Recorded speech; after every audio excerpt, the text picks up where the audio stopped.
سے رحم کا وعدہ کیا، وہ کیا کہتا ہے؟ کہتا ہے دیکھو اے میرے پیغمبر، اے میرے محمد صلی اللہ علیہ وآلہ وسلم، میرے بندوں کو ایک بات کہہ دو، یہ میرا میسج ہے، یہ ان کو کہہ دو، قل یا عبادی الذین اسرفوا علی انفسہم، میں جانتا ہوں تم نے بہت خطائیں کی ہیں، میری اچھی دی ہوئی صفات کو تم نے ذلتوں میں ڈبو دیا ہے، تم ناقص رہے، تمہاری فطرتیں ناقص ہو گئی، تم نے ہر غلط کام کو ایسے لپکے ہو رہا کہ جیسے کوئی مرغی کھنگار کو لپکتے، تم لوگ ایسے ہو، اتنی تیزی اور عجلت سے تم برائی کو لپکے۔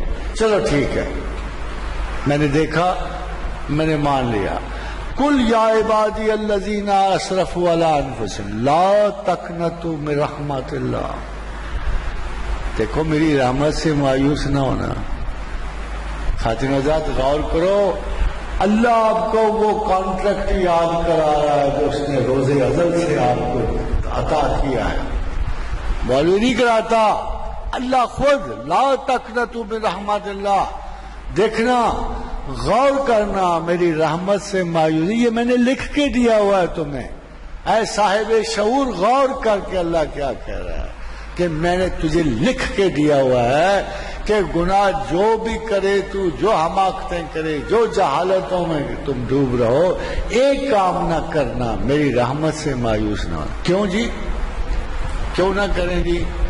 اور کیوں رحمت کو لپکے ہیں؟ فرمایا ان اللہ یغفر الذنوب جميعا، بے شک تمہارا اللہ وہ ہے جو تمہارے تمام گناہ معاف کر رہا ہے، تمام، کوئی قید نہیں، صغیرہ کبیرہ کی۔ قانونی آیت ہے، فیصلہ کن آیت ہے، ان اللہ یغفر الذنوب جميعا، میں تمام گناہ تمہارے معاف کرتا ہوں۔ یار کمال ہے، میں انہ هو الغفور الرحیم، میں تو بے انداز بخشش والا ہوں، میں بے انداز رحم کرنے والا ہوں، تم کیا اپنے دو گھڑی کے گناہ لے کے میرے سامنے کہہ رہے ہو کہ میں بخشوں گا نہیں؟ یہ توہین مرتبہ خداوند ہے۔